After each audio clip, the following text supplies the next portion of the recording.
Eda était un espace inutile qui ne pouvait jamais attirer de filles et en est venu à haïr l'amour, car Cupidon l'avait oublié.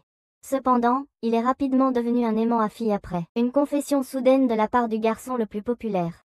Quelques jours avant, il se retrouva impliqué avec la pire élève de l'école, Eda fut réveillé par son ami d'enfance, Shua, d'un rêve isekai où il allait bafouiller face à un dragon. Quand il ouvrit la porte coulissante, la petite fille aux bonbons sourit joyeusement et demanda ce qu'ils allaient manger pour le dîner. Il lui dit qu'il devait faire des courses pour les ingrédients, alors elle demanda si elle pouvait venir avec lui et a promis de ne pas acheter de malbouffe. Après leur retour du magasin, Eda a préparé le dîner, et après qu'ils ont commencé à manger, Shua a remarqué qu'Eda était occupée à lire, alors elle a demandé pourquoi. Il lui a dit qu'il devait étudier s'il voulait entrer dans une bonne université publique. Pour étudier la médecine, alors elle a demandé pourquoi il ne postulait pas simplement dans une université privée à la place.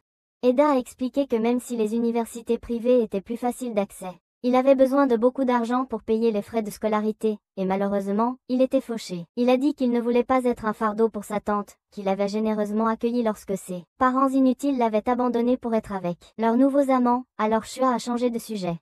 Pendant qu'Eda faisait la vaisselle plus tard, Shua a parlé de Masuzu, et contre ça volonté, Eda a appris que Masuzu avait vécu à l'étranger jusqu'à récemment, et avait été demandé en rendez-vous tous les jours depuis qu'elle avait rejoint leur école. Shua a dit qu'elle voulait devenir aussi populaire que Masuzu parce qu'elle croyait que cela serait son billet pour passer un été de fille sexy. Le lendemain matin, Eda s'est réveillée et a récité ses mantras quotidiens. L'amour est inutile.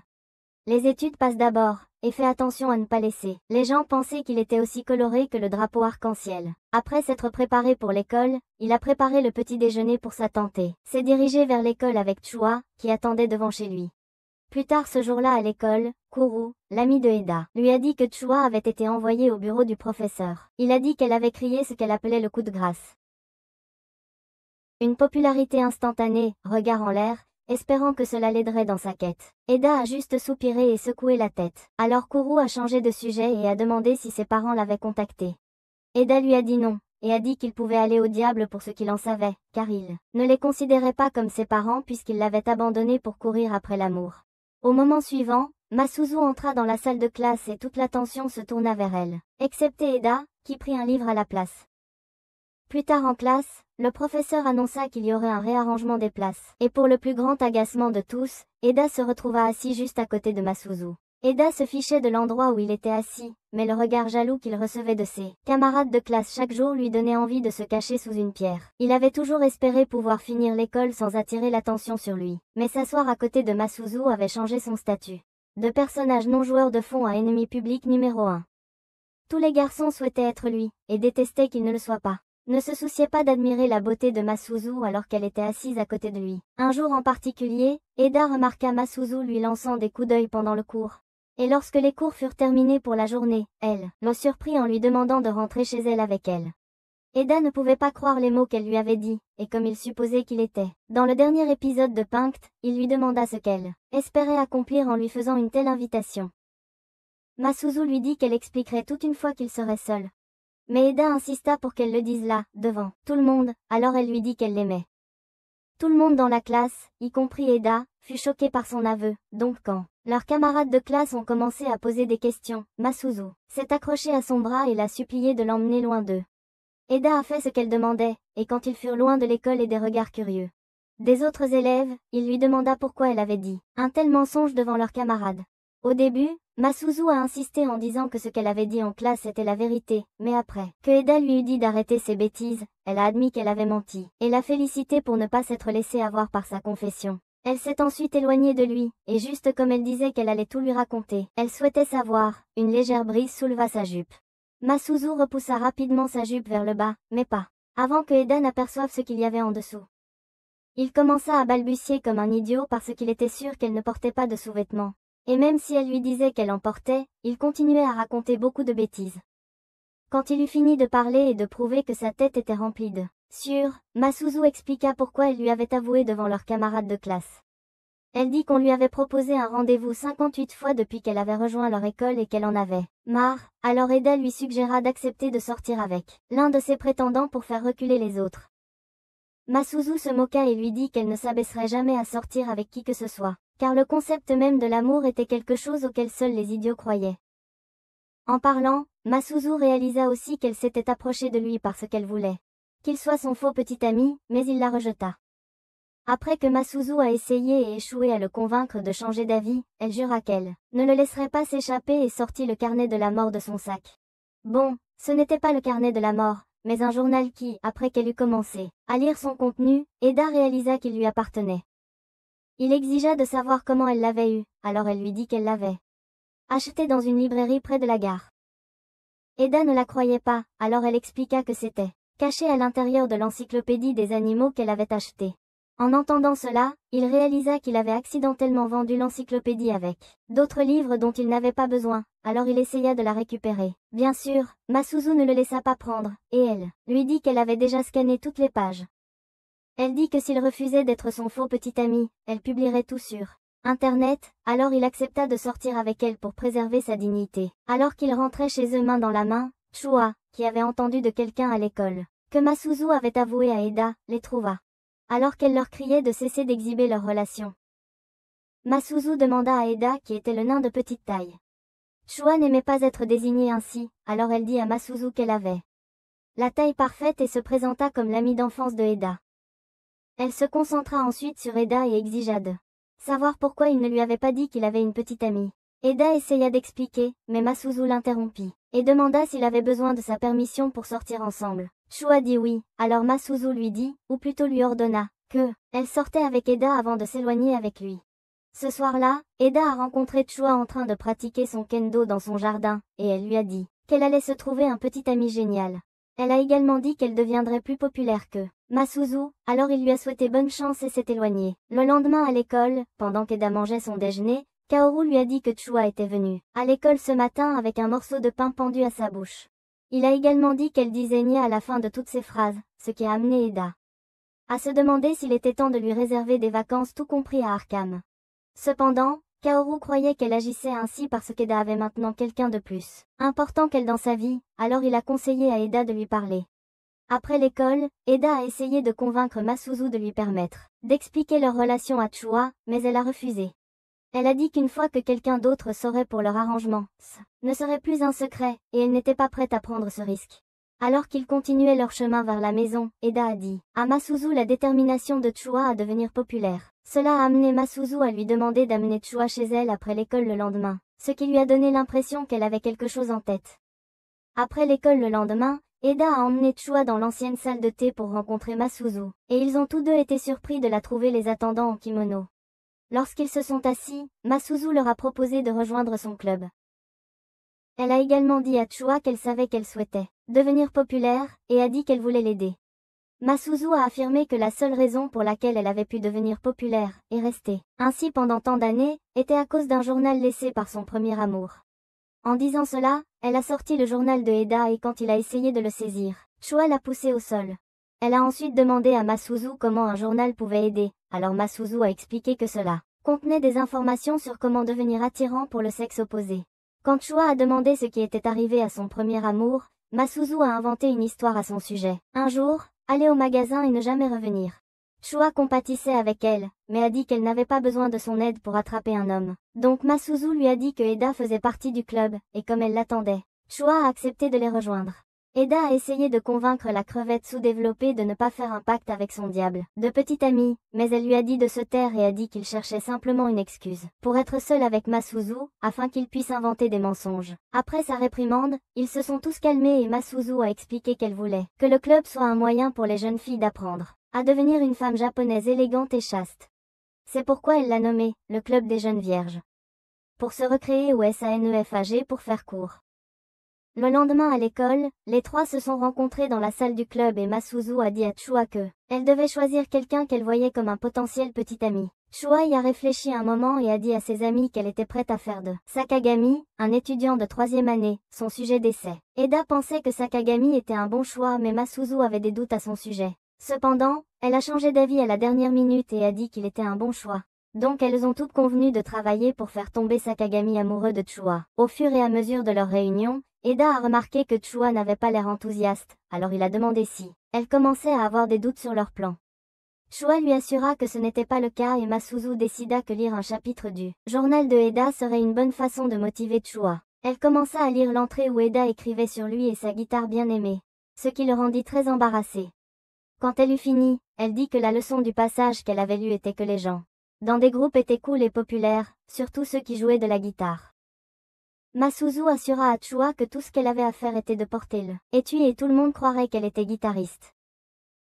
Elle conseilla ensuite Chua sur ce qu'elle devait faire et lui dit que si quelqu'un demandait qui était son musicien préféré était, elle pouvait simplement utiliser l'un des noms des stands, qui sont apparus dans JoJo's Bizarre Adventure Partie 4. Cependant, Chua n'était pas une otaku, donc elle supposa que Jojo était le nom d'un endroit de barbecue. Et au moment où elle dit cela, Masuzu faillit perdre la tête. Alors qu'elle oscillait dramatiquement en étreignant Eda, elle dit la raison pour laquelle Chua n'était pas populaire. C'était parce qu'elle ne regardait pas JoJo's Bizarre Adventure. Plus tard ce jour-là, comme Masuzu l'avait demandé, Chua vint à leur classe, avec son étui de guitare, et quand leurs camarades de classe la virent, ils se rassemblèrent autour d'elle. Ils commencèrent à lui poser des questions sur son groupe et son artiste musicaux préféré. Et Chua eut du mal à leur répondre car elle avait oublié les noms des stands. Masuzu lui avait dit parce que son cerveau manquait d'espace de stockage. Lorsque les filles ont commencé à supplier Chua de jouer une chanson pour elle, le frère de Sakagami s'est approché d'elle et a dit à Chua que son frère avait une collection de guitares. L'écouter parler a submergé Chua, donc quand il a aussi demandé une chanson. Elle a balancé la housse de guitare dans les airs tout en marmonnant quelque chose, puis a pris une pause. Se sentant gênée, elle a couru hors de la classe, et pendant qu'Eda s'inquiétait pour elle, Masuzu a eu du mal à contenir son rire. Un peu plus tard, Eda et Masuzu ont trouvé Chua en train de boire du thé dans la salle de club. Et Masuzu a dit à Chua que sa petite performance attirerait sûrement l'attention. Elle a même donné un exemple en utilisant sa relation avec Eda, mais comme elle était la réincarnation de la méchante sorcière de l'Ouest, elle ajouta une touche spéciale. Elle dit que la raison pour laquelle elle a commencé à sortir avec Eda immédiatement, après lui avoir avoué ses sentiments, c'était parce qu'il avait vu sa lingerie. Eda essaya de convaincre Chua qu'il n'était pas un voyou cultivé et qu'il n'avait pas forcé Masuzu à entrer dans leur relation, mais Chua lui donna une claque qui remettait tout à zéro. Alors qu'il était à genoux devant les filles, Masuzu conseilla à Chua de montrer à Sakagami sa lingerie pour accélérer leur processus de flirt, mais Chua dit qu'elle n'avait aucune intention d'agir comme une prostituée de bord de route. Après avoir dit cela, elle remarqua Eda regardant Masuzu et se plaignit de leur échange de regards en sa présence. Comme elle n'avait aucune idée qu'Eda regardait Masuzu parce qu'elle avait remonté sa jupe pour le taquiner, elle est allée en colère aux toilettes. Au moment où elle est partie, Masuzu a dit à Eda qu'elle avait supposé que Chua quitterait le club, après sa performance embarrassante en classe plus tôt, mais elle n'avait même pas l'air affecté par ce qui s'était passé. Eda a expliqué que Chua avait été une combattante de kendo exceptionnelle, mais après un accident qui lui avait laissé le bas du dos endommagé, elle avait dû quitter l'équipe de kendo. Il a dit que quitter le kendo avait été difficile pour elle car c'était son objectif ultime. Mais maintenant elle avait un nouvel objectif, devenir populaire. Et elle travaillait toujours dur pour atteindre son objectif. Entendre ces mots fit comprendre à Masuzu pourquoi Eda tenait tant à Chua. Mais elle lui dit que tant qu'ils étaient ensemble, il n'avait pas le droit de prêter attention à d'autres filles. Quelques jours plus tard, lors d'une de leurs réunions stratégiques, Masuzu lut une autre entrée du journal d'Eda. À son horreur, c'était celle où il parlait de sa vie précédente. Et entendre toutes les choses qu'il avait écrites l'embarrassait. Dans le journal, il affirmait qu'il était un prince nommé Burning Fighting Fighter, qui avait été réincarné sur Terre après avoir perdu un combat contre les Wyverns. Plus Masuzu lisait, plus Eda hurlait comme s'il était un démon en train d'être vaincu. Quand elle eut fini, Masuzu a conseillé à Chua de se battre contre quelqu'un de sa vie passée, mais Chua a dit qu'elle ne pouvait pas s'en souvenir. Cependant, après y avoir réfléchi un moment, elle a dit qu'elle était une princesse dans sa vie antérieure et était adorée par ses sujets. L'autre chose dont elle se souvenait de sa prétendue vie passée était qu'un prince monté sur un vache lui avait fait une proposition. Le prince avait promis de lui donner toute sa viande si elle disait oui ou non. Tu es dégénéré, ce n'est pas ce genre de viande. Entendre toutes les conneries sortir de la bouche de Chua a tellement agacé Eda qu'il a crié pour qu'elle arrête de sous-estimer sa vie passée. Il a dit que cela aurait plus de sens si elle disait qu'elle avait été une princesse chevalier qui avait combattu des dieux maléfiques ou avait fait quelque chose de dangereux et héroïque. Au lieu de cela, elle se berçait d'illusions en croyant qu'elle avait vécu dans un conte de fées Disney avec un prince charmant. Quand il a fini sa tirade, les deux filles l'ont fixé avec les yeux grands ouverts, ce qui lui a fait réaliser qu'il avait l'air d'une personne folle. Heureusement, Masuzu l'a soutenu et a dit à Chua que le drame était nécessaire quand il s'agissait de vie passée, alors Chua a demandé qui elle devait combattre. Masuzu a expliqué que tout ce qu'elle avait à faire était de faire semblant, et a promis d'écrire un scénario pour elle à suivre. Plus tard ce jour-là, tout comme l'avait dirigé la prétendue aspirante à Zack Cinder, connue sous le nom de Masuzu. Chua est entrée en trompe dans la classe d'Eda et a commencé à jouer. On disait qu'elle était une héroïne qui venait de retrouver ses souvenirs et ses pouvoirs de sa vie antérieure. Eda jouait également dans la pièce et l'a aidé à rendre la scène plus crédible, ou du moins c'est ce qu'il pensait. Une fois leur prestation terminée, Chua s'est précipité hors de la salle de classe avec un panache dramatique et à la surprise de Masuzu et Eda. Leurs camarades ont commencé à applaudir. Ils se sont bientôt entassés autour d'Eda, le félicitant pour sa performance, et a demandé si la courte scène était un teaser du sketch comique. Ils souhaitaient se produire sur SNL ce week-end. Eda était sans voix face à leurs suppositions, mais Masuzu était complètement écrasée quand elle les entendit qualifier le scénario dans lequel elle avait mis tout son cœur de sketch comique. Plus tard, lors de leur réunion de club, Masuzu annonça qu'il était temps que Chua invite Sakagami à un rendez-vous. Eda pensait que c'était trop tôt, mais elle insista sur le fait que les précédentes tentatives de Chua pour élever son statut devaient déjà avoir attiré l'attention de Sakagami. Pourtant, Eda soutenait que quelques sketchs ne suffisaient pas à faire tomber Sakagami amoureux de Chua, alors Masuzu proposa qu'il trouve un autre plan. Cependant, Chua les interrompit et dit qu'elle était prête à tenter sa chance en invitant Sakagami à un rendez-vous. Après avoir dit cela, Masuzu fit remarquer qu'elle ne semblait pas aussi enthousiaste qu'elle aurait dû l'être, mais elle le nia. Masuzu ne chercha pas à argumenter avec elle et suggéra qu'elle mette une lettre d'amour dans le casier de Sakagami. La nuit, pendant que Eda et Chua faisaient des courses, Eda demanda à Chua si elle était sûre de sa décision d'inviter Sakagami. Chua dit oui, alors il promit de célébrer son succès en cuisinant tous ses plats préférés. Le lendemain, Chua a placé la lettre dans le casier de Sakagami comme prévu après l'école. Il l'a rencontrée sur le toit. Eda et Masuzu étaient également là, les regardant d'une autre partie du toit, retenant leur souffle. Après que Sakagami se soit approché de Chua, il l'a surprise en disant qu'il la trouvait mignonne et l'a invitée à aller voir un film avec lui ce dimanche. Cette nuit-là, Eda a tenu sa promesse et a préparé tous les plats préférés de Chua pour célébrer son succès avec Sakagami. Quand Chua a vu la nourriture étalée sur la table, elle a demandé à Eda pourquoi il célébrait. Il a commencé à énumérer toutes les choses positives qui viendraient avec le fait qu'elle sorte avec Sakagami, alors elle a demandé s'il était d'accord qu'elle sorte avec Sakagami. Eda était confus par sa question parce que la seule raison pour laquelle Masuzu avait commencé le club au départ était d'aider Chua à atteindre son objectif. Il lui a rappelé que tout le travail qu'elle avait fourni pour obtenir Sakagami avait enfin porté ses fruits. Mais Chua l'a surpris en commençant à pleurer et en disant que ce n'était pas le cas. Elle a également dit qu'elle souhaitait ne jamais l'avoir rencontré ou s'être liée d'amitié avec lui, car elle n'avait jamais rien gagné de leur relation. Eda a essayé de la calmer, mais Chua a repoussé sa main quand il a essayé de lui donner un mouchoir et a couru hors de la maison. Seule dans la maison, Eda se remémora le moment où Chua eut un accident qui changea sa vie à jamais. Après être revenue de l'hôpital, elle vint le voir et c'est là qu'elle lui dit qu'elle ne pourrait plus faire de kendo. Il avait été en colère parce qu'il croyait que les médecins n'avaient pas fait tout leur possible pour aider Chua, mais Chua le rassura en disant que ce n'était pas le cas. Elle demanda s'il prévoyait de partir puisqu'elle avait appris que ses parents avaient décidé de l'abandonner pour de bon. Eda réalisa qu'elle demandait parce qu'elle avait peur de. En perdant sa trace, il lui a assuré qu'il n'allait nulle part. Il a préparé le dîner pour la faire se sentir mieux. Mais comme il n'était pas Gordon Ramsay, le repas n'était pas génial. Cependant, il a promis d'apprendre à cuisiner pour que Chua soit en bonne santé et elle a promis de trouver une nouvelle passion pour remplacer le kendo. Sa détermination l'a fait réfléchir à ce qu'il voulait faire de sa vie.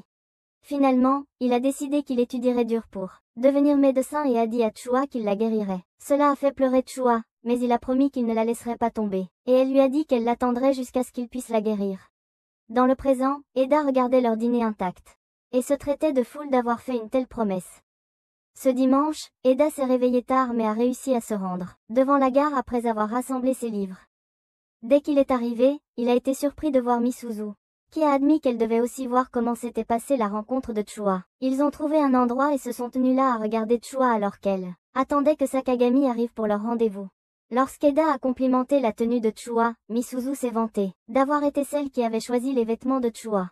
Eda l'a félicité pour avoir fait quelque chose de gentil, cependant, il a retiré ses éloges au moment suivant car Misuzu a révélé que c'était ses vieux vêtements. Le sens de ces mots était clair. Chua était construit comme une planche de surf. Avec le temps qui passait, Sakagami ne s'est pas présenté et il n'a même pas eu la courtoisie de l'informer qu'il serait en retard. 2 heures plus tard, Eda était déjà en colère et priait pour que Chua rentre chez elle. Mais Sakagami est arrivé à ce moment-là. Cependant, il n'était pas seul car il était venu avec ses amis, qui se sont joints à lui pour se moquer de Chua pour avoir attendu bêtement. Il a alors été révélé que Sakagami avait invité Chua en plaisantant parce que ses amis avaient parié pour voir combien de temps elle l'attendrait. Alors qu'il se moquait et rabaissait la pauvre Chua, Misuzu expliqua à Eda que Sakagami avait la réputation d'être un salaud infidèle.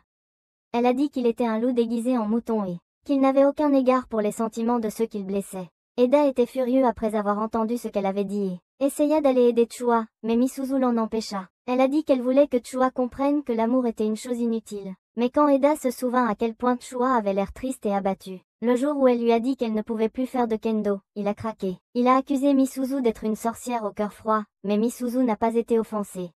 Elle a admis que tous les mots d'encouragement qu'elle avait donnés à Chua n'étaient que des mensonges parce qu'elle savait déjà comment les choses allaient tourner. Eda lui a dit d'arrêter d'essayer de rendre les autres aussi malheureux qu'elle, parce que c'était mal et qu'ils ne le méritaient pas. Il s'est ensuite tourné pour partir à nouveau, mais Misuzu l'a arrêté encore une fois. Mais cette fois, c'était parce qu'elle ne voulait pas qu'il la laisse seule. Eda a juste souri et lui a donné un petit coup sur le front de manière taquine, avant de lui dire de regarder comment il allait réaliser son acte héroïque, comme il s'était déjà persuadé qu'il était un chevalier. Il chargea vers Sakagami et ses amis. Le groupe s'écarta facilement et demanda ce qu'il voulait. Eda commença à divaguer et à agir comme un idiot en se présentant comme le combattant enflammé, ce qui amena Sakagami et ses amis à conclure qu'il était un kaku dérangé. Ils décidèrent qu'il valait mieux partir avant d'être contaminé par sa stupidité. Mais Eda courut après eux et fit tomber Sakagami. Il exigea qu'il s'excuse auprès de Chua, mais ses actions avaient énervé Sakagami. Alors ils commencèrent à le frapper. Pourtant, Eda a refusé de reculer et a continué à insister pour qu'il s'excuse auprès de Chua, qui les a suppliés de laisser Eda tranquille, quand elle les a traités de petits malfrats. Un des amis de Sakagami s'est retourné pour lui faire face. Juste au moment où Eda criait à Chua de s'éloigner, quelqu'un a lancé un poteau dans la direction de Chua, alors elle l'a ramassé et a tabassé Sakagami et ses amis. Sakagami était le dernier à recevoir des coups et quand Chua a fini, elle s'est excusée de lui avoir menti. Elle a dit qu'elle ne l'avait approché que parce qu'elle s'était disputée avec Eda. Et qu'elle voulait prouver qu'elle pouvait avoir un petit ami comme elle l'avait dit. Sakagami a accepté ses excuses et avant de partir avec ses amis, il a dit à Chua qu'il ne voulait plus jamais la voir ni Eda. Elle s'est ensuite approchée d'Eda pour voir s'il allait bien après la bataille.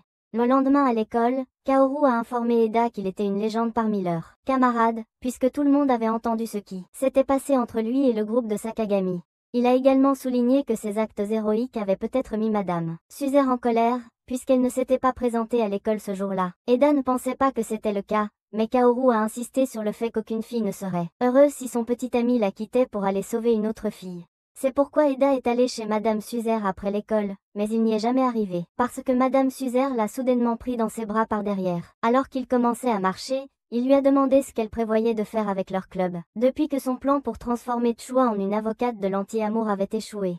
Madame Suzer a dit qu'elle continuerait à diriger le club parce que elle croyait pouvoir convaincre Chua de changer d'avis. Eda lui a alors dit qu'il resterait dans le club jusqu'à ce que Chua atteigne son objectif. Alors Madame Suzer s'est retournée et l'a embrassé. Après l'embrassade, elle lui a dit de ne jamais oublier qu'elle était son premier baiser, et Eda lui a demandé pourquoi elle l'avait embrassé alors qu'elle ne l'aimait même pas. Madame Suzer a révélé qu'elle ne l'avait embrassé que pour recréer la scène où Dio a volé un baiser à Marina dans JoJo's Bizarre Adventures Partie 1. Elle lui a ensuite dit de compléter la scène en se rinçant la bouche avec de l'eau sale, mais Eda a refusé.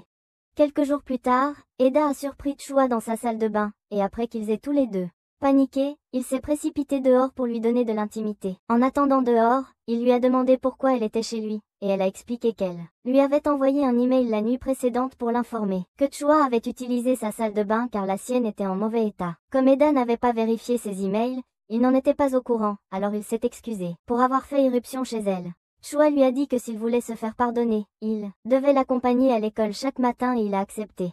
Après avoir quitté la salle de bain, Eda est allée à la cuisine et a été surprise de voir Masuzu. Elle lui a dit qu'elle lui avait envoyé un email la nuit précédente, pour lui dire qu'elle viendrait le matin. Alors qu'il parlait encore, Chua l'a appelé en demandant le sèche-cheveux. Masuzu a demandé à Eda qui d'autre était à la maison après avoir entendu la voix de Chua, et il lui a dit que c'était sa tante.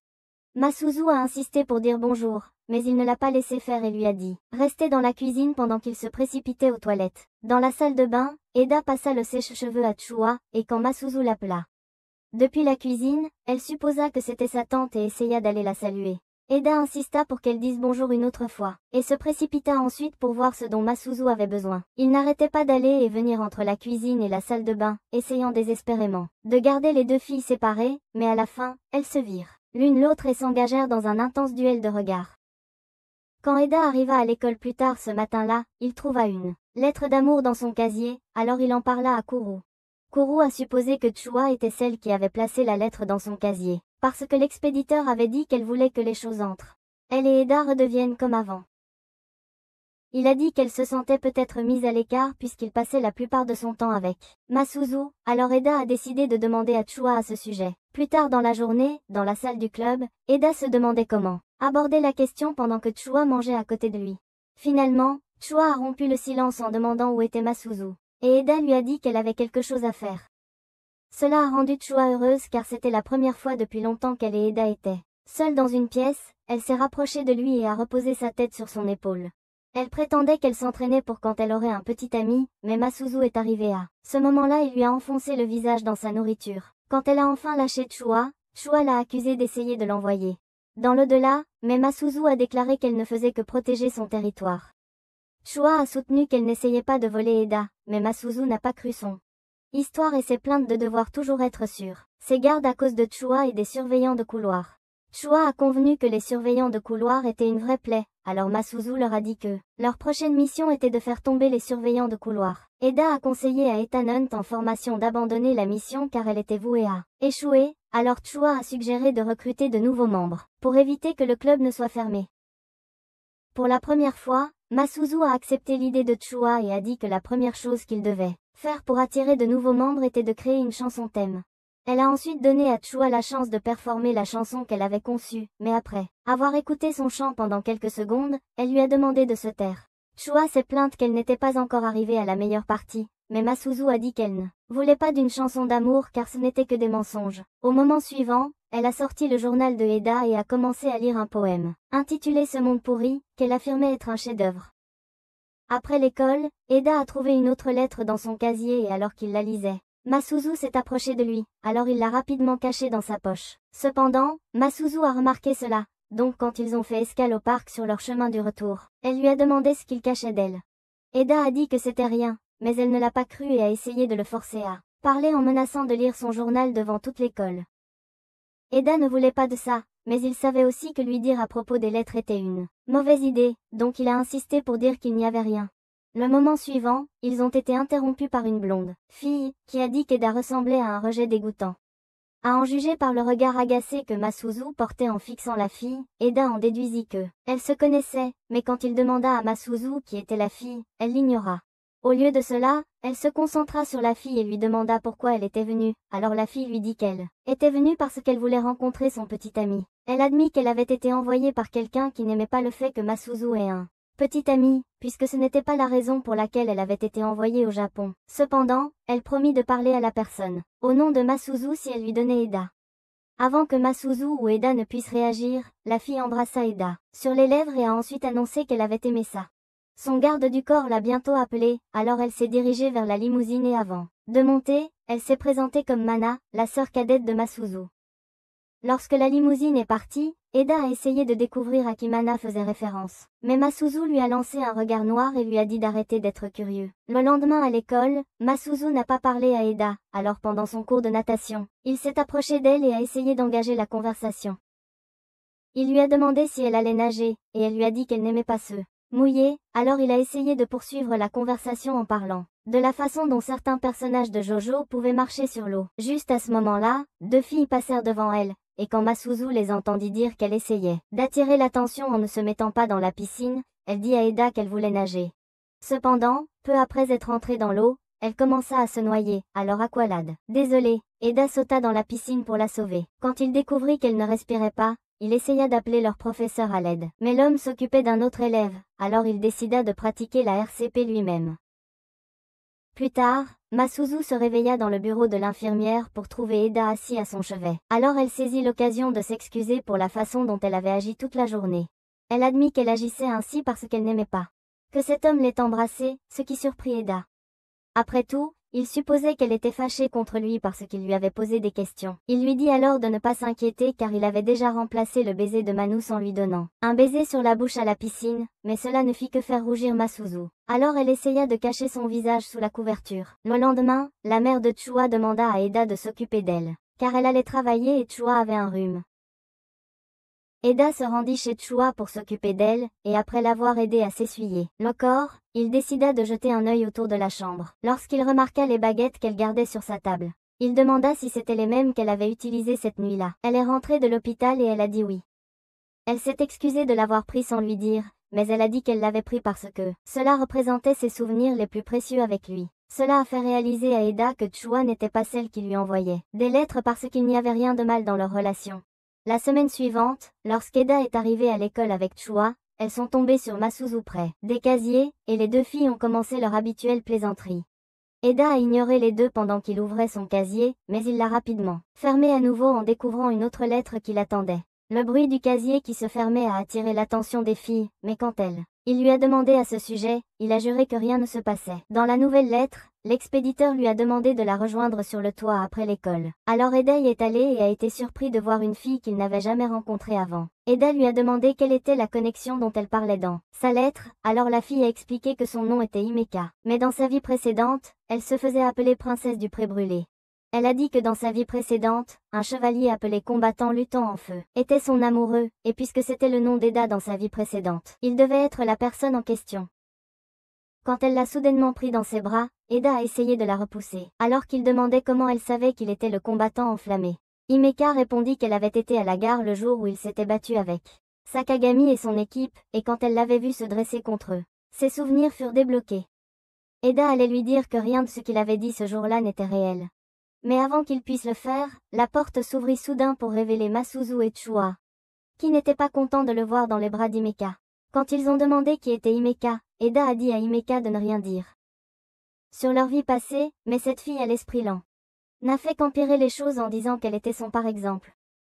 Chua ne pouvait pas croire que Eda avait eu une relation dans le passé sans son savoir, et Masuzu a noté quelque chose dans son carnet pour plus tard. Quand Himeka leur a demandé qui elles étaient, elles se sont présentées comme étant respectivement son amie d'enfance et sa petite amie actuelle. Mais Himeka n'aimait pas que Eda ait une petite amie, alors elle a commencé à faire une scène. Le lendemain pendant le déjeuner, Eda est entrée dans la salle du club, et a été choquée de voir Himeka boire du thé avec Masuzu. Quand Himeka l'a vu, elle est allée le serrer dans ses bras et lui a expliqué que Masuzu l'avait invité à prendre le thé avec elle pour discuter. Quand il a abordé Masuzu sur ses projets, elle lui a fait savoir qu'Himeka lui avait dit à propos de leur connexion dans leur vie passée. Elle a dit qu'elle voulait que Himeka rejoigne leur club, mais à ce moment-là, Chua est entrée en trombe, et a fait savoir qu'elle ne voulait pas que Himeka rejoigne le club. Quand ils lui ont demandé pourquoi elle était contre l'idée, elle a dit que la seule chose que Himeka voulait, c'était d'être proche de Eda car elle était obsédée par lui. Elle a ensuite demandé à Himeka si elle s'intéressait à devenir populaire, et Himeka lui a dit que tout ce qui l'importait, c'était Eda, prouvant ce que Chua avait dit plus tôt. Masuzu a dit à Himeka qu'il était mal de sa part de ne se soucier de personne d'autre que Eda, et a essayé de lui faire comprendre pourquoi en lisant un passage du journal. Celle-ci s'appelait Mon gardien Ford, soit mes anges, et pendant qu'elle la lisait, Eda faisait de son mieux pour ne pas mourir d'embarras et de honte. Quand elle eut fini de la lire, elle a donné à Himeka un carnet et lui a dit que si elle souhaitait rejoindre leur club, elle devait écrire un poème, expliquant le type de jeune fille qu'elle souhaitait devenir. Chua s'est opposé en disant qu'Himeka devait également passer un test pratique, alors ils sont allés dans le couloir pour jouer la célèbre scène du toast dans la bouche sans le toast. Malheureusement, Himeka s'est évanouie juste au moment où les surveillants du hall sont arrivés pour emmener Masuzu et Chua au comité disciplinaire pour avoir utilisé le couloir comme scène.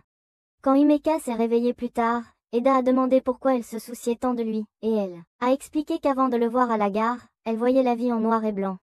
Rien ne l'intéressait, mais en voyant comment Eda défendait Chua, elle s'est rendue compte qu'il y avait plus dans la vie. Eda a dit qu'il ne se voyait plus comme un combattant brûlant, car c'était une fantaisie stupide qu'il avait eue autrefois, mais elle lui a dit de croire en lui-même. Quelques jours plus tard, Eda et les filles ont été chargées de nettoyer la piscine en punition de ce qui s'était passé quelques jours auparavant. Alors qu'elles nettoyaient, la limousine de Mana est entrée sur le campus de l'école, et quand elles sont sorties pour parler avec la méchante sous-fifre, elle a informé Masuzu que leur père voulait qu'elle rentre à la maison. Masuzu a essayé de refuser, mais Mana lui a conseillé de ne pas le faire car les choses pourraient devenir laides si leur père venait la chercher lui-même. En entendant cela, Masuzu a accepté de revenir, mais avant d'aller changer de vêtements, elle a dit à Eda qu'ils n'étaient plus en couple. Chua n'a pas aimé que Masuzu abandonne sans se battre, donc elle l'a suivi pour essayer de lui faire entendre raison. Dès qu'ils sont partis, Himeka est arrivée, et elle a dit à Eda qu'elle avait fini le poème que Masuzu avait demandé. Tandis qu'elle parlait, Mana a pris le cahier des mains de Himeka, et a commencé à lire son contenu. Eda a essayé de la récupérer, mais son garde du corps l'en a empêché, et en lisant le poème d'Himeka, elle a ri. Elle s'est moquée d'Himeka pour ce qu'elle avait écrit. Ce qui a mis Eda en colère, alors il est revenu vers elle. Cependant, comme son garde du corps l'en a empêché, il s'est contenté de la gronder, et de lui dire qu'elle n'avait pas le droit de se moquer des fantasmes des autres. Alors qu'il exigeait qu'elle présente ses excuses à Himeka, Masuzu et Chua sont revenus, et Masuzu a dit à Mana de laisser ses amis tranquilles. Eda a ensuite aidé Himeka à se relever en lui disant de ne pas avoir honte d'elle-même ou même se soucier de ce que pouvaient bien dire des demeurés comme Mana. Agacé qu'il l'ait insulté, Mana ordonna à son garde du corps de blesser Eda, mais Himeka se mit en travers et lui cria dessus. Elle demanda à Mana de partir, affirmant qu'elle ne permettrait pas à cette dernière de ruiner le bonheur qu'elle avait trouvé avec Eda, Chua et Mana. Tout le monde fut surpris par sa colère, mais ils étaient prêts à la défendre. Et quand ils demandèrent à Masuzu quelle était sa décision finale, elle dit qu'elle resterait. Mana dit qu'elle ne pouvait pas faire ça, mais Masuzu lui demanda de rentrer chez elle et l'obligea à s'excuser auprès de ses amis avant de partir. Plus tard, Himeka présenta à Masuzu une lettre formelle, demandant à rejoindre le club, et elle accepta sa demande. Quelques jours plus tard, Eda entendit son nom être appelé, alors il ouvrit les yeux et la première chose qu'il vit fut une paire de cuisses à moitié couvertes. Réalisé qu'elles appartenaient à Himeka, il sauta immédiatement hors du lit et demanda pourquoi elle était allongée à côté de lui dans son plus simple appareil. La fille un peu tête en l'air lui dit que c'était sa première fois, insinuant indirectement qu'elle avait perdu sa virginité. Cependant, comme Eda n'était pas aussi cultivée que Yulo et ne rêverait jamais de faire l'amour, dans le bureau de l'infirmière, il lui dit d'être sérieuse. Cela fit qu'Himeka l'étreignit et dit que déclarer son amour pour lui n'était pas mal. Mais Eda n'était pas intéressée par ce qu'elle disait. C'était parce que Masuzu et Chua frappaient à la porte, lui demandant de l'ouvrir. Il savait qu'au moment où elle trouverait un moyen, elle ferait de lui un eunuque malgré lui, alors il supplia Himeka de mettre des vêtements. Himeka lui dit de ne pas avoir peur et après avoir craché beaucoup de bêtises sur le fait de s'en débarrasser en utilisant son aura sacrée et autres, elle alla ouvrir la porte avant que Eda puisse l'en empêcher. Quand Masuzu et Chua entrèrent dans la pièce, elles furent surprises de voir que Himeka était seule et quand elles demandèrent où était Eda, elle leur dit qu'elle n'en avait aucune idée. Masuzu ne la crut pas et fit remarquer qu'elle avait entendu sa voix, mais Himeka l'assura qu'elle n'entendait que des choses. Masuzu a alors demandé pourquoi elle ne portait pas de vêtements et juste, comme elle l'avait dit à Eda auparavant, Himeka a dit que c'était sa première fois. Les deux filles ont demandé ce qu'elle voulait dire par là et elle a affirmé que c'était un défi du monde souterrain et comme elle ne voulait pas lui dire que elle avait l'air d'une folle furieuse, elles ont acquiescé. Cependant, Masuzu n'était pas convaincue qu'Eda n'était pas dans la pièce, donc elle a décidé d'explorer la pièce elle-même. Elle l'aurait attrapée cachée derrière le rideau comme une petite fille effrayée si Himeka n'avait pas commencé à agir comme si elle avait perdu quelques vis de plus dans sa tête que moi. Un des surveillants, qui détestait Masuzu de tout son cœur, n'était pas entré. Je les ai grondés pour avoir traîné dans le bureau de l'infirmière et leur ai dit d'avoir honte, de même d'avoir transformé Himeka en une folle délirante. Elle leur a également rappelé que leur club serait fermé et elle a dit qu'elle essayait de fermer leur club parce qu'elle leur était jalouse. Elle a dit à Ad d'admettre qu'elle voulait rejoindre leur club pour augmenter ses chances de trouver un petit ami, mais je lui ai crié dessus en disant qu'elle avait déjà un petit ami. Sa sortie a choqué tout le monde, y compris elle-même, mais comme elle ne voulait pas être connue comme la fille qui crie au loup, elle a gardé son calme. Masuzu a alors demandé si son petit ami allait dans leur école et elle leur a dit qu'il était étudiant à l'université parce qu'elle aimait les hommes mûrs. Au lieu de s'arrêter là, la prétendue Pinocchio a décidé de se vanter de son prétendu petit ami parfait, alors Masuzu lui a demandé son nom. Je lui ai dit que c'était Michael, un nom qu'elle avait inventé sur le champ, mais comme les filles ne le savaient pas, elles l'ont cru. Finalement, le club a été fermé et comme c'était le début des vacances scolaires, Eda s'est sentie soulagée. Cela était dû au fait qu'il pouvait se concentrer sur ses cours préparatoires sans se soucier de ce système insensé que Masuzu pourrait mettre en place au nom d'une activité du club. Quand il est arrivé sur les lieux, il a été surpris de voir moi, qui lui a demandé sa classe. Après avoir surmonté sa surprise de le voir, Eda lui avait dit qu'il était dans la classe C, qui se trouvait être la même que la sienne. Pour une raison quelconque, découvrir qu'ils étaient dans la même classe la rendit très heureuse, et elle poussa un cri de joie en faisant un poing victorieux en l'air. Ces gestes attirèrent l'attention des autres sur elle, Donc elle décida de rester calme et de le laisser tranquille. Dès qu'elle s'éloigna, Kuru s'approcha de Aïda et demanda à Aïda pourquoi il avait parlé avec qui. La façon dont Kuru mentionnait y fit que Aïda demanda s'il était proche d'elle, alors Kuru expliqua qu'ils allaient aux mêmes écoles primaires. Ce soir-là, pendant que Aïda et Chua dînaient, Chua invita Aïda devait aller au prochain festival de la rivière avec elle. Aïda l'a refusé, disant qu'il voulait se concentrer sur ses cours avec toute son énergie. Ce soir-là, plus tard, Aïda était dans sa chambre, en train d'étudier quand il a reçu un message d'Isuzu. Dans son message, elle a menacé de partager le contenu de son journal avec tout le monde, sachant qu'elle le ferait s'il ne la voyait pas immédiatement. Bien que Aïda ait gémi sur le fait que la sorcière sans cœur le manipulait, il s'est précipité au café où elle lui avait demandé de la rencontrer. Quand il est arrivé, Masuzu a souligné qu'il était en retard, et il lui a dit que ce n'était pas de sa faute. Pourtant, elle a décidé de l'insulter et a dit que s'il avait un cerveau fonctionnel, il aurait voyagé à travers l'espace sombre. Aïda a dû lui rappeler qu'il n'était pas un utilisateur de stand, et lui a demandé pourquoi elle était si désagréable ce soir-là. Elle lui a dit que c'était parce qu'elle avait décidé de le traiter comme le déchet, sans valeur qu'il était, puisqu'il n'y avait pas besoin de faire semblant qu'ils sortaient ensemble quand ils étaient seuls. Aïda n'était pas offensée par sa grossièreté et lui a demandé pourquoi elle voulait le rencontrer ce soir-là au lieu du lendemain. Masuzu lui a alors dit qu'elle avait besoin qu'il apprenne à connaître des faiblesses puisqu'ils suivaient les mêmes cours. Elle a dit qu'elle avait demandé autour d'elle et que personne n'avait jamais entendu parler du supposé petit ami d'Ai avant, donc elle avait besoin de preuves pour montrer à tout le monde qu'elle était une menteuse. Aïda a demandé pourquoi elle ne pouvait pas ignorer Ai, et elle lui a dit que trouver la faiblesse d'Ai et l'exploiter était la seule façon de restaurer leur club. Pendant le déjeuner le lendemain, Kaoru a continué à parler à Aïda d'Ai. Alors Aïda a demandé s'il avait un faible pour elle.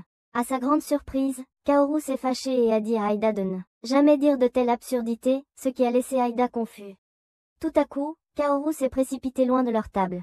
Et quand il est revenu, il avait avec lui.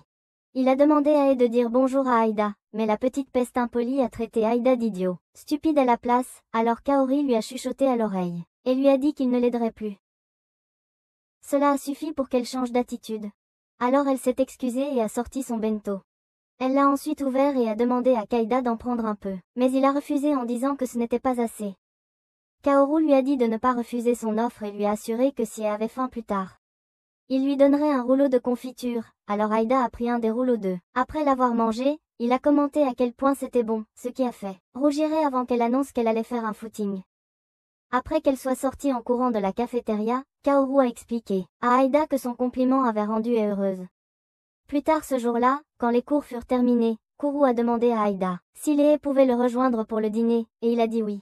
Au restaurant, pendant qu'ils attendaient leur repas, elle voulait dire quelque chose sur son petit ami, mais Shua est soudainement apparu. Aïda lui a demandé pourquoi elle était là et elle a expliqué qu'elle l'avait vu depuis la fenêtre alors qu'elle se rendait au steakhouse avec ses parents. Elle tourna alors son attention vers elle et lui demanda si elle était prête à avouer qu'elle avait menti sur le fait d'avoir un petit ami. Avant qu'elle puisse répondre, Aïda prit sa défense et dit à Shua d'arrêter de l'embêter parce qu'elle disait la vérité. Shua argumenta qu'elle était une plus grande menteuse que Youssouf, mais Aïda insista pour dire qu'elle avait tort. Et quand il demanda à Ai à ce sujet, elle confirma en disant qu'elle avait un petit ami. Juste au moment où elle leur disait qu'elle avait des rendez-vous prévus avec lui, Himika, qui apparut soudainement derrière Aïda, la supplia de leur parler de ses précédents rendez-vous. Comme elle ne voulait pas être traitée de menteuse, elle leur parla de ses rendez-vous, des vêtements qu'elle portait lors des rendez-vous, et des choses qu'ils faisaient ensemble, ce que Aïda et les filles croyaient être vrai. Le lendemain, Aïda a rencontré Misuzu et il lui a dit que le petit ami d'Ai était réel, à cause de ce qu'elle lui avait dit, ainsi qu'aux autres, la veille. Cependant, Misuzu a refusé de croire qu'elle avait un petit ami et a dit qu'elle voulait le rencontrer, mais Aïda lui a dit de se calmer. Misuzu a dit qu'elle avait du mal à croire en les gens parce qu'elle avait vécu toute sa vie en tant que fausse. Aïda a insisté pour qu'elle ait un peu plus foi en elle-même et en ceux qui l'entourent, alors elle l'a embrassé sur la joue. Quand il a demandé pourquoi elle avait fait cela, elle a dit que c'était une récompense pour sa gentillesse. Des mots et lui a dit de continuer à enquêter sur elle. Quelques jours plus tard, Aïda est tombée sur Kuru et est sur le chemin du retour, alors il a décidé de discuter avec eux. Kuru lui a montré le flyer pour le festival à venir, et a demandé nerveusement s'il irait voir les feux d'artifice avec Misuzu, Chua ou Himika. Aïda lui a dit non, alors elle a demandé avec qui il allait au festival, et il a dit qu'il n'allait pas au festival, ce qui l'a choqué. Elle a demandé pourquoi il n'y allait pas et il a expliqué qu'il voulait passer la nuit à étudier, alors elle a insisté pour qu'il assiste au festival. Quand elle a commencé à sembler désespérée, Kuru l'a sauvé de se ridiculiser, en les plaçant sur la table. Il a suggéré qu'ils aillent voir le film ensemble le lendemain puisqu'il n'avait pas cours et Aida a accepté. Peu après, quand Aida quitte Kuru et Ei, il rencontre Misuzu et les autres pour leur parler de la sortie au cinéma, et Misuzu dit que c'est leur chance de découvrir les faiblesses d'Ei. Aida, bien qu'il sache que les plans de Misuzu étaient rarement aussi simples qu'elle voulait bien le dire, a demandé si sa mission était d'observer Ei pendant le film. Misuzu a expliqué à son petit ami à cervelle de pois que sa mission était de faire en sorte qu'Ei tombe amoureuse de lui jusqu'à l'obsession. Elle a dit qu'il devait le faire d'une manière qui ne le faisait pas passer pour un salaud trompeur, mais Aida a refusé. Il a fait remarquer qu'Ei avait un petit ami, mais Misuzu lui a dit qu'une fois qu'il toucherait à la force d'Ei, elle ne pourrait pas lui résister. Elle espérait exposer Ei en tant que tricheuse une fois qu'elle serait sûre qu'elle avait des sentiments pour Aida. Aida a essayé de la raisonner, alors Misuzu a fait ce qu'elle faisait toujours quand elle voulait qu'il suive son plan. Lire un passage de son journal. Après qu'elle ait fini de le lire, elle a demandé à Chua d'accompagner Aida dans la mission. Elle a dit que pendant qu'ils étaient en rendez-vous, elle et Himiko seraient à proximité en prenant des photos pour aider à prouver l'infidélité d'Ei. Dès qu'elle a dit cela, Himiko a décidé de ne pas participer à la mission, déclarant qu'Ei était son maître en amour et qu'elle ne voulait pas la trahir. Le lendemain, Aida a rencontré Ei et Kuru devant la station, et quand j'ai essayé de lui parler, Chua a soudainement balancé son bâton de kendo entre eux. Aida l'a réprimandé pour son imprudence, et quand Kuru a demandé ce qu'elle faisait là, elle lui a dit qu'elle voulait les rejoindre pour aller voir le film. Kuru n'avait aucun problème avec ça, alors il a accepté de la laisser les accompagner puisqu'elle proposait d'acheter son billet. En route vers le cinéma, Ei a demandé ce qu'il pensait de sa tenue, et il lui a dit que c'était mignon, ce qui lui fit rougir si fort, que tout son visage était aussi rouge qu'un camion de pompiers. Comme si cela ne suffisait pas, elle commença à paniquer et essaya de courir autour, mais Aida lui prit les mains pour l'arrêter. Voir sa main dans la sienne lui donna envie de poser une question. Mais Chua les interrompit à nouveau avec son bâton de kendo. Au cinéma, juste avant que le film ne commence, Misuzu appela pour rappeler à Aida sa mission, et il lui dit qu'il en était conscient. Lorsque le film commença, elle saisit la main de Aida parce qu'elle avait peur. Une Chua jalouse remarqua cela, alors elle saisit l'autre main de Aida et presque a cassé ses doigts à cause de la poigne aussi forte qu'un gorille. Au cours du film, Chua et Ei se sont rendus compte qu'elle pouvait s'identifier à deux des personnages. Ei a été la première à réagir en se levant pour crier pour le personnage qui la représentait pour se battre pour le rôle principal. Chua l'a bientôt imité et avant que Aida ne réalise ce qui se passait, il était tiré entre les deux filles. Misuzu refusait d'être laissée de côté, alors elle s'est levée et a crié à Aida de prouver qu'il était un vrai homme. En parallèle, Ei et Chua ont continué leur combat non officiel, mais Chua a reculé quand elle a remarqué qu'elle commençait à pleurer. Aida l'a remarqué lui aussi, donc après le film, il a demandé à Ei si elle allait bien, et elle lui a assuré que oui. La semaine suivante, Aida était en train de ranger ses affaires après les cours quand il a repéré un cahier laissé par quelqu'un. Il l'a alors ramassé et l'a ouvert pour essayer de savoir à qui il appartenait. La première page qui s'est ouverte contenait les mots « Je t'aime Taken » écrits sans cesse. Aida a rapidement refermé le livre car cela ressemblait à une intrusion dans la vie privée de quelqu'un. Alors qu'il allait le remettre, Ei est entrée précipitamment dans la pièce et a essayé de prendre le livre des mains d'Aida, mais dans sa hâte, elle a fait tomber le livre et provoqua le renversement du contenu de son sac. Elle lança des excuses en attrapant le livre et s'enfuit, mais ce n'est que lorsque Aida ramassa les affaires qu'il se rendit compte qu'elle avait pris le mauvais livre. Comme Aida était un curieux, il rouvrit le livre et commença à le parcourir. Les poèmes qu'il contenait lui rappelaient les choses qu'il avait écrites dans son journal, lui faisant réaliser qu'il n'était pas le seul fou délirant, Roman Yarous. Pendant ce temps, elle venait de découvrir qu'elle avait pris la mauvaise note, alors elle courut vers la salle de classe, espérant que Aida n'avait pas lu son carnet. En entrant dans la salle de classe, elle trouva en lisant le livre, et Aida a crié son nom à haute voix parce qu'elle l'avait surpris. Cependant, elle était trop gênée pour le regarder dans les yeux, alors elle a commencé à le poursuivre, espérant pouvoir reprendre le carnet. Pour une raison quelconque, Aida s'est mis à courir dans le couloir en criant qu'il n'avait pas lu le livre. Elle a finalement réussi à l'attraper dans l'escalier, mais elle était si gênée qu'elle a supplié le Grim Reaper de venir la prendre. Elle a commencé à pleurer et a dit à Aida qu'il était libre de rire d'elle, mais voir ses larmes lui a donné l'impression d'être un idiot. Il a alors décidé de la faire se sentir mieux en se ridiculisant lui-même et révélant son alter ego, combattant brûlant et combatif. Alors qu'elle le regardait montrer sa stupidité, elle a ri, mais lui a dit que d'avoir des délires n'était pas cool. Cependant, elle s'est levée et l'a étreint, ce qui l'a surpris, mais il ne l'a pas repoussé. Quand elle s'est finalement sentie mieux, elle s'est éloignée et lui a demandé de lui rendre son carnet, ce qu'il a fait. et a fait remarquer qu'il était tout froissé parce qu'il l'avait tenu très fort, alors il a proposé de lui en acheter un nouveau. Je lui ai dit qu'acheter un nouveau ne compenserait pas ses actions, alors il a demandé ce qu'il devait faire pour qu'elle lui pardonne. Plus tard ce soir-là, Chua demanda à Aida s'il voulait aller voir le spectacle d'artifice avec elle et Himika le soir de la fête. Aida lui dit non, en lui rappelant les projets qu'il avait, alors elle dit avec colère qu'elle irait avec Himika. Le jour de la fête, Aida rencontra Aida devant leur école, mais il portait un chapeau pour cacher son visage. Je l'ai taquiné pour s'être habillé comme ces types dans les films coréens Cléchabad. Mais il lui dit que c'était nécessaire. En marchant, Aida reconnut le quartier, mais chaque souvenir qu'il avait de cet endroit était avec Chua, ce qui la rendit triste.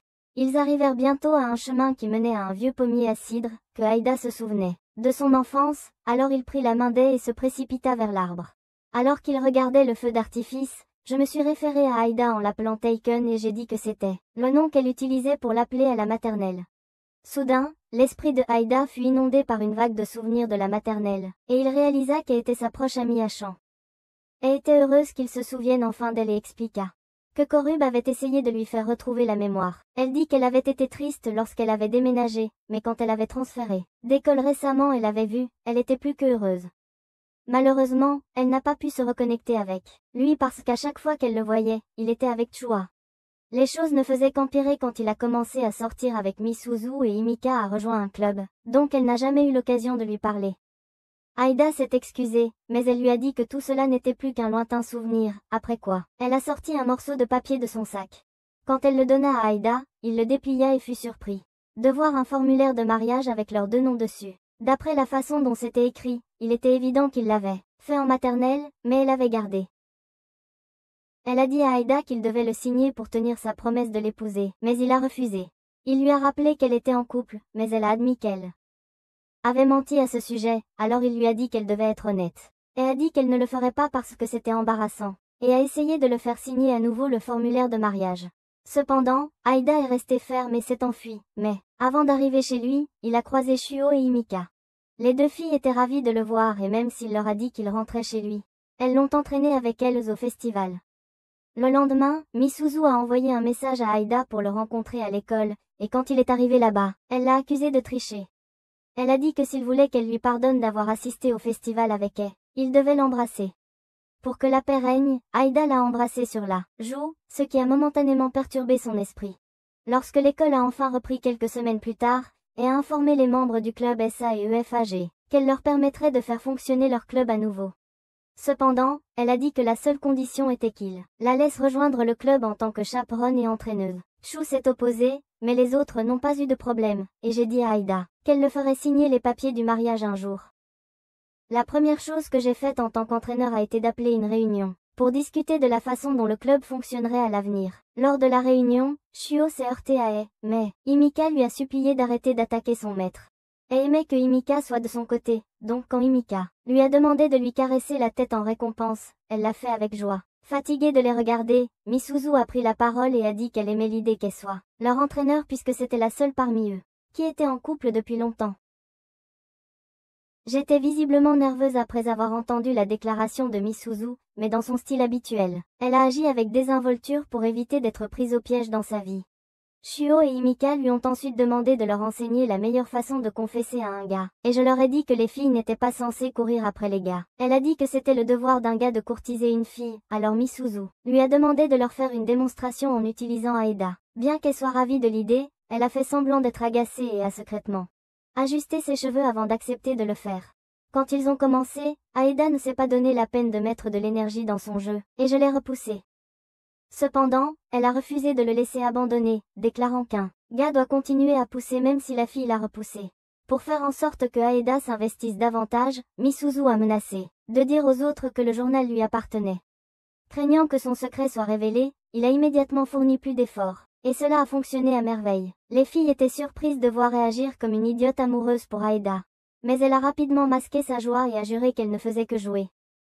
Cependant, Misuzu ne la croyait pas, alors elle a insisté pour qu'elle joue la scène. Encore une fois, et tout comme avant, elle est tombée amoureuse de lui. Alors qu'elle s'accrochait à lui en déclarant son amour, une Shuo furieuse les a séparés. Elle a ensuite dit à Ai que si elle voulait se rapprocher de Aida, elle avait besoin de sa permission puisqu'elle était son amie d'enfance. J'ai soutenu qu'elle pouvait faire ce qu'elle voulait. car elle était aussi l'amie d'enfance de Aeda. Elle a dit qu'elle avait rencontré Aeda 1 an avant que Shuo n'entre en scène. Donc elle avait plus de droit sur lui. Cette révélation a plongé Shuo dans le silence, et lorsqu'elle s'est reprise, elle a demandé à Aeda si ce qu'elle avait dit était vrai. Aeda l'a confirmé, et avant qu'il puisse dire quoi que ce soit d'autre, Emika a pris la parole et a dit qu'elle connaissait Aeda le plus longtemps puisqu'elle avait été sa amante dans leur vie passée. En entendant cela, Maede a commencé à poser des questions, mais Misuzu a interrompu et a suggéré qu'il fasse des plans pour les longues vacances d'été. Aeda a dit qu'il ne pouvait pas participer à quoi que ce soit qu'il décidait de faire puisqu'il avait des cours d'été à suivre, mais les filles lui ont dit de ne pas être un nerd. Elle a alors suggéré qu'ils aillent faire de la randonnée, et Emika a proposé d'aller à la plage puisque c'était la première fois qu'elle y allait. Finalement, ils ont convenu de visiter la plage à cause de Emika, et pendant que les autres faisaient des plans pour aller acheter des maillots de bain, Chua s'est excusée. Elle est allée aux toilettes et s'est regardée dans le miroir en essayant de feindre un sourire. Quand elle est finalement sortie des toilettes, Aeda l'attendait. Et il lui a fait savoir que même s'il avait rencontré elle en premier, c'était elle qu'il connaissait depuis le plus longtemps. Entendre ces mots la rendait si heureuse qu'elle l'a pris dans ses bras. Elle l'a ensuite invité à aller faire du shopping pour des maillots de bain avec elle le lendemain et a dit qu'il pourrait acheter des livres au centre commercial, alors il a accepté. Plus tard dans la journée, il a informé Misuzu de son projet de sortie avec Chua car il ne voulait pas être accusé d'être un libertin sans vergogne. Après que Misuzu lui ait dit qu'elle n'avait aucun problème avec le fait qu'il sorte avec Chua, Aeda a demandé pourquoi elle avait accepté de visiter la plage alors qu'elle ne savait pas nager. Misuzu lui a dit que c'était parce qu'Emika voulait y aller, et il l'a complimenté pour être une personne gentille. Le lendemain, Aeda a rencontré Chua devant la gare, et, juste au moment où ils allaient commencer leur rendez-vous, Misuzu est apparu. Aeda et Chua ont été surprises de la voir, et comme prévu, les deux filles ont commencé à se disputer jusqu'à ce qu'Aeda leur demande d'arrêter. Cependant, elles n'avaient aucune idée qu'Emika les regardait de loin pendant que je frappais le mur avec colère. Dans la boutique de maillots de bain, Misuzu et Chua se sont encore disputés. Cette fois-ci, c'était à propos duquel des maillots de bain choisis par Aeda avaient été pris en premier. Aeda a essayé de résoudre le problème en suggérant une partie de pierre-papier-ciseaux, mais cela a également conduit à une autre dispute. La seule solution était de convaincre les deux filles de essayer sur les maillots de bain et de les lui montrer en même temps. Dès qu'elles sont entrées dans la cabine d'essayage, Aeda a été tirée dans une autre cabine par Emika. Il était surpris de la voir et encore plus surpris quand il a senti ses fermes melons pressé contre sa poitrine lorsqu'elle l'a serré dans ses bras. Il a réussi à la convaincre de le lâcher, et lui a dit que le maillot de bain lui allait bien. Emika le remercia et commença à se déshabiller, alors Aeda se précipita hors de la cabine d'essayage pour éviter de se faire surprendre. Dehors de la cabine, il essaya de reprendre son souffle, mais elle accosta et commença à l'insulter. Pour la faire cesser de parler, il promit de l'aider à choisir un maillot de bain, ce qui la rendit heureuse. Cependant, elle l'entraîna dans un magasin de robes de mariée, donc quand Chua et Misuzu sortirent de leur cabine, ils ne virent pas Aeda. Quand ils l'ont trouvée dans la boutique de robes de mariée avec elle, les trois filles ont clairement fait comprendre qu'elles n'aimaient pas qu'il passe du temps avec elle. Finalement, Aeda a accepté de passer 20 minutes avec chaque fille et de les aider à choisir leur maillot de bain. En rentrant chez elles ce soir-là, elles ont croisé la tante de Aeda et après qu'il les eut présentées, elle a demandé laquelle d'entre elles était sa petite amie. Misuzu est sortie de la foule. Mais la tante de Aeda a surpris tout le monde en disant que ce qu'il avait avec Misuzu était faux. Aeda a rapidement tenté d'expliquer que sa relation avec Misuzu était réelle. Mais sa tante est soudainement évanouie. Il s'est avéré qu'elle avait simplement faim, donc après avoir mangé, elle s'est endormie sur la table à manger et Aeda a posé une couverture sur elle. Misuzu a alors suggéré qu'il trouve un moyen de gagner de l'argent pour leur voyage. Cependant, Chuu a insisté pour que Aeda explique ce que sa tante voulait dire quand elle a dit que sa relation avec Misuzu était fausse. Ei et Emika ont également demandé des explications, ce qui a fait paniquer Aeda. Heureusement, Misuzu a pris la parole et a convaincu les filles qu'elle n'avait aucune idée de pourquoi sa tante avait dit des choses pareilles. Ils ont ensuite commencé à suggérer des façons dont ils pourraient réunir l'argent dont ils avaient besoin. Emika a proposé qu'ils prennent des emplois à temps partiel, mais a dit qu'ils ne pouvaient pas le faire sans la permission de l'école. La suggestion de Chuu n'avait aucun sens et les suggestions de Misuzu impliquaient le marché noir. Aeda a essayé de les convaincre de choisir une autre activité, mais ils ont insisté pour dire qu'ils voulaient aller à la plage. Au moment suivant, Seiko a pris la parole depuis la table à manger et leur a dit qu'il y avait un moyen plus facile d'aller à la plage.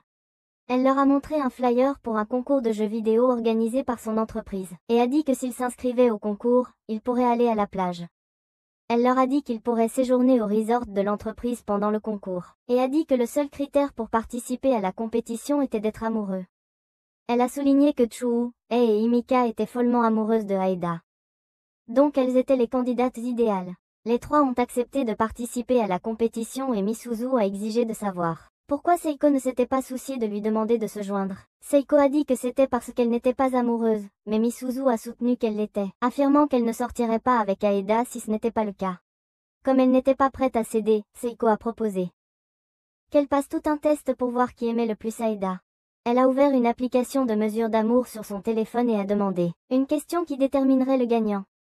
La question était de savoir s'ils liraient un manga que leur crush leur avait recommandé. Chuu a dit qu'elle le lirait, et si elle ne l'aimait pas, elle lui ferait savoir. Himika a dit que tant que c'était recommandé par son crush, elle le lirait. Aya a également dit qu'elle le lirait car cela lui donnerait une chance de parler à son crush. Misuzu a dit qu'elle le lirait et même qu'elle recommanderait son manga préféré à lui, car c'était une occasion parfaite de partager ce qu'elle aimait avec lui. Seiko a saisi leurs réponses et après que l'application ait analysé les réponses, elle leur a dit qu'Aya était la gagnante.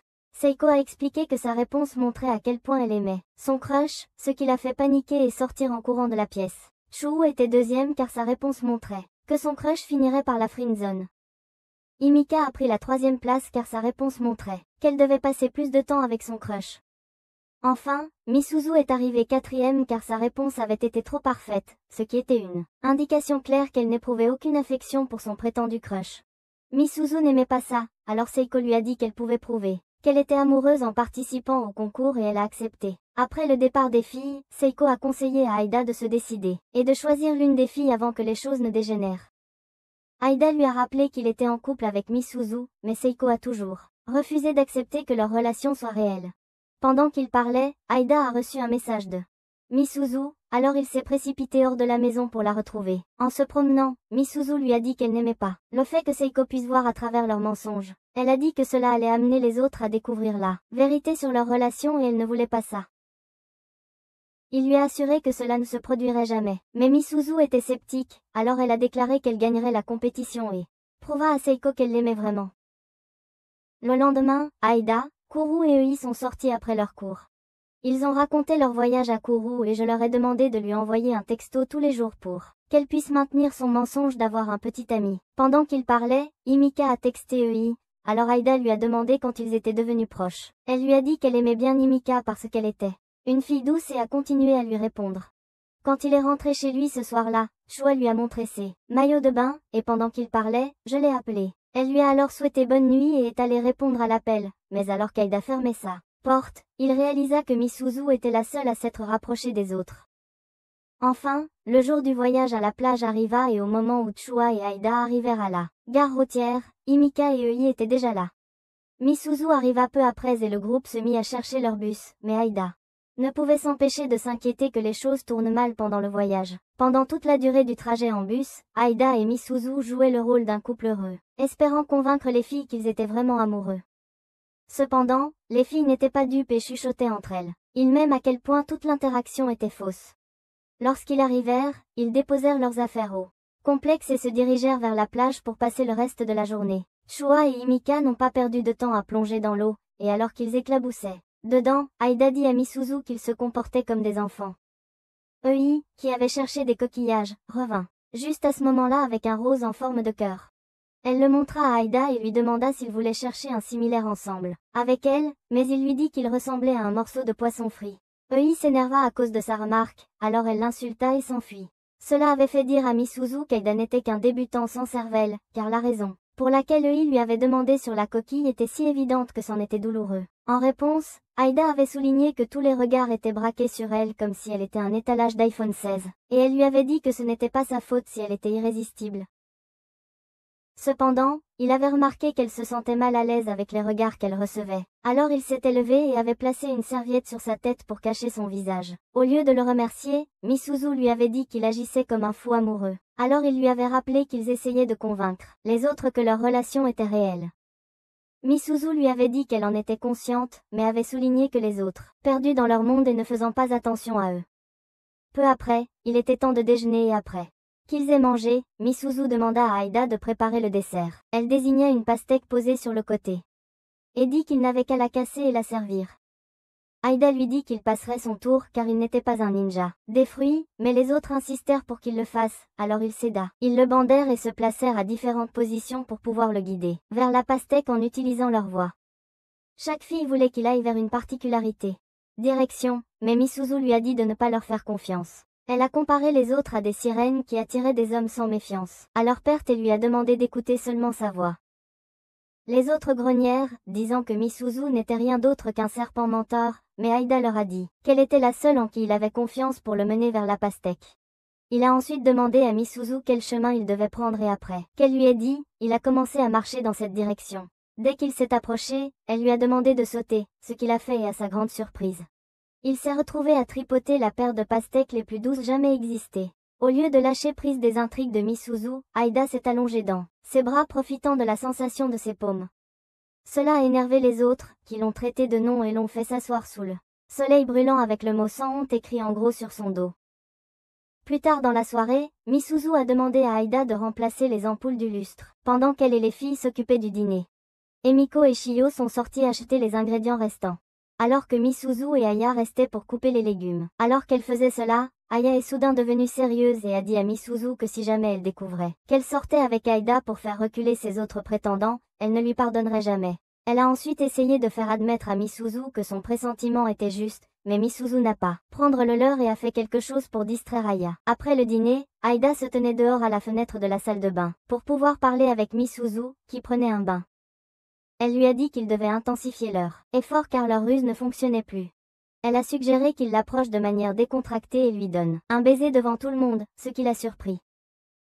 Il a demandé si elle était sûre de vouloir l'embrasser en public, et elle a dit oui puisqu'elle ne considérait pas le baiser comme quoi que ce soit. Sensing his hésitation to agree to her plan, she told him. Elle ne le forcerait pas à l'embrasser s'il ne le voulait pas. Plus tard, ils s'étaient tous rassemblés dans le salon, pour jouer aux cartes, mais Aïda était distrait. Son esprit revenait sans cesse au plan qu'il avait concocté avec Misuzu plus tôt, mais avant qu'il ne puisse l'exécuter, Chua annonça qu'elle avait quelque chose à leur donner à tous les deux. Elle leur remit à chacun un sac cadeau, et quand ils l'ouvrirent, ils trouvèrent des charmes assortis. Chua et les autres les levèrent et expliquèrent que les charmes représentaient leur club. Cela fit réaliser à Aïda que les filles n'avaient pas été traquées comment les séparer, lui et Misuzu, comme ils l'avaient supposé. Quand ils sont tous allés dans leur chambre, Aïda s'est assurée de s'excuser auprès de Misuzu de ne pas avoir suivi leur plan. Elle lui a dit que ça n'avait pas d'importance et a admis que elle avait été sincèrement surprise par le cadeau. Elle a dit que contrairement à elle, qui était froide et calculatrice, les autres étaient gentils. Donc il n'y avait aucune chance qu'elle gagne la compétition. Il lui a suggéré de se retirer de la compétition, mais elle a refusé et a dit qu'elle irait jusqu'au bout. Elle est ensuite allée à la garde-robe et a sorti la note qu'il avait fait le jour où il a promis à Chua qu'il deviendrait médecin. Profitant de son moment de surprise, elle le remercia pour tout ce qu'il avait fait pour elle et lui dit qu'elle le laisserait partir après le voyage. Le lendemain, elle ne les rejoignit pas pour le petit déjeuner, et même quand Aïda alla frapper à sa porte avec un plateau de nourriture, elle lui demanda de la laisser seule. Plus tard, il se promena autour de la station et fut renversé par Mana, qui faisait du vélo. Tous deux furent surpris de se voir et après s'être lancé quelques insultes, ils s'assirent pour parler. Mana demanda comment allait sa sœur, affirmant qu'elle voulait savoir pour qu'elle pouvait faire rapport à son père, mais Aïda a vu à travers ses mensonges. Il lui a dit qu'il était acceptable d'admettre qu'elle aimait sa sœur, alors Mana a expliqué pourquoi Misuzu était comme elle était. Elle a dit que leur père aimait la montrer à ses amis de la haute société parce qu'elle était belle et intelligente. Pour rester dans les bonnes grâces de son père, elle faisait tout ce qu'il demandait sans question jusqu'à ce qu'elle perde de vue qui elle était. Cependant, depuis qu'elle a déménagé au Japon et a commencé à traîner avec lui, elle a cessé d'être la marionnette de leur père. Elle a remercié Aïda de ramener lentement sa sœur à la normale. Il lui a alors demandé quel genre de personne elle croyait mériter d'être aux côtés de Misuzu. Et Mana a révélé que seul son partenaire Ekron pouvait supporter de rester avec elle. Ce Maigun s'est précipité vers le lieu de la compétition pour pouvoir parler à Misuzu. Au moment où il est arrivé, la compétition avait déjà commencé et Shuo était la première concurrente. Seiko l'a présentée au public et a demandé quel genre de personne était son crush. Alors Shuo l'a décrite comme quelqu'un de trop sérieux. Elle a dit qu'il ne faisait que étudier, mais malgré cela, c'était une personne au grand cœur, qui ne se fâchait jamais contre elle chaque fois qu'elle lui causait des problèmes. Elle a dit qu'elle voulait devenir une femme qui pourrait fièrement se tenir à ses côtés, après quoi elle a déclaré qu'elle l'aimait. La prochaine concurrente à être appelée était Himeka, mais elle ne sortit pas sur scène. Et juste au moment où il commençait à se demander où elle était, elle apparut soudainement derrière Aïda. Elle lui a dit qu'elle avait peur de monter sur scène, mais il lui a dit qu'elle pouvait le faire, car elle était une fière membre de leur club. Il a dit cela tout en tenant son téléphone qui avait le porte-bonheur que Shuo lui avait donné la nuit précédente. Juste à ce moment-là, j'ai couru sur scène et j'ai volé le micro pour qu'elle puisse encourager ou plutôt exiger qu'Himeka arrête d'être une trouillarde et monte sur scène. Himeka a demandé à Aïda comment elle pouvait arrêter d'avoir peur, et il a suggéré qu'elle dise le nom de la chose qu'elle aimait le plus 10 fois. Himeka le remercia et le surprit avec un câlin, alors qu'elle lui disait que sa vie avait changé depuis qu'elle l'avait rencontré. Elle lui dit qu'elle l'aimait et qu'elle se moquait de perdre le concours tant qu'il ne commençait pas à la haïr. Aïda la serra dans ses bras et lui assura qu'il ne la haïrait jamais, ce qui la rendit très heureuse. Au moment suivant, le public commença à applaudir et à les encourager. Lorsque Aïda se retourna, il trouva Seiko derrière lui avec un caméraman, filmant son interaction avec Himeka. Le moment où Himeka lui avait dit qu'elle l'aimait était retransmis à grande échelle à l'écran, ce qui le condamnait comme un menteur aux yeux d'Aya et Chua. Après que quelques autres personnages de fond eurent été appelés, ce fut enfin au tour de Masuzu, et le moment où elle monta sur scène. Les gens commencèrent à chuchoter à propos de sa beauté. Quand on lui demanda de se présenter, Masuzu surprit tout le monde en s'excusant et en révélant que sa relation avec Aïda était terminée. Cela poussa les autres à demander à Aïda si c'était vrai, mais il ignora leurs questions et se fraya un chemin vers l'avant de la foule. Une fois là-bas, il hurla à Masuzu, lui disant de continuer à jouer. Mais elle exigea de savoir pourquoi il était venu. Il lui dit qu'il était là pour jouer le rôle de son petit ami et supplia qu'elle les laisse recommencer. Masuzu lui dit qu'il méritait quelqu'un de mieux et lui demanda de se concentrer sur les autres, puisque ce sont eux qui se souciaient vraiment de lui. En réponse, Aïda dit qu'il ne voulait pas de leurs sentiments car il l'aimait. Sa révélation la choqua, mais il continua à parler et dit que ils étaient faits l'un pour l'autre parce qu'ils étaient tous deux des menteurs. Ébranlée, Masuzu commença à pleurer et admit qu'elle l'avait toujours haï. Mais récemment, elle n'était plus sûre de ses véritables sentiments. Aïda a dit que cela n'importait pas et s'est ensuite approchée d'elle, avant de l'embrasser sur la bouche. Le lendemain matin, Aïda s'est réveillée pour trouver Masuzu allongée sur son corps, alors il lui a demandé pourquoi elle était dans sa chambre. Masuzu a répondu en disant qu'elle l'aimait, et après l'avoir embrassée, elle a commencé à se blottir contre son corps comme un verre. Leur petit cocon d'amour a bientôt été perturbé par Seiko, qui a frappé à la porte et a demandé à Aïda de descendre. Elle lui a dit qu'elle s'inquiétait que les choses entre lui et les filles ne prennent une mauvaise tournure et lui a conseillé de gérer la situation correctement. Après son départ, il est allé parler à chaque fille, en commençant par Himeka, à qui il a dit qu'il n'était pas son amant dans leur vie antérieure. Il a inventé une autre histoire, mais Himeka l'a mal interprétée et lui a dit qu'elle était heureuse de l'avoir rencontré, avant de le serrer dans ses bras. La prochaine personne était et quand elle lui a remis le formulaire de mariage, il a envisagé de le déchirer. Cependant, il a été distrait par son ours en peluche, qui lui semblait familier. Mais comme la plupart des choses de son enfance, il ne pouvait pas se rappeler où il l'avait vu auparavant. Quand j'ai réalisé cela, elle a commencé à pleurer comme un bébé, alors Aïda a essayé de lui donner son mouchoir. Dans le processus, il s'est coupé avec le papier qu'il tenait et a accidentellement taché de son sang, là où sa signature devait être. Dès que je vis cela, elle prit le papier et se réjouit qu'il l'ait épousé. Après avoir quitté la chambre il trouva Chua sur le balcon et, après lui avoir ouvert son cœur, elle l'embrassa. Le baiser prit Aïda par surprise, mais il ne la repoussa pas et quand elle s'éloigna enfin, elle lui dit qu'elle l'aimait. Cependant, au moment suivant, Misuzu apparut à la porte et dit à Chua d'arrêter d'essayer de voler son homme. Chua n'était pas intimidé par elle et le lui a dit alors que les deux commençaient un intense concours de regards, ce qui a fait crier Aïda. C'est tout pour la vidéo d'aujourd'hui. Si vous aimez les résumés d'animes, regardez cette vidéo juste ici. N'oubliez pas non plus de liker et de vous abonner à notre chaîne. À la prochaine fois.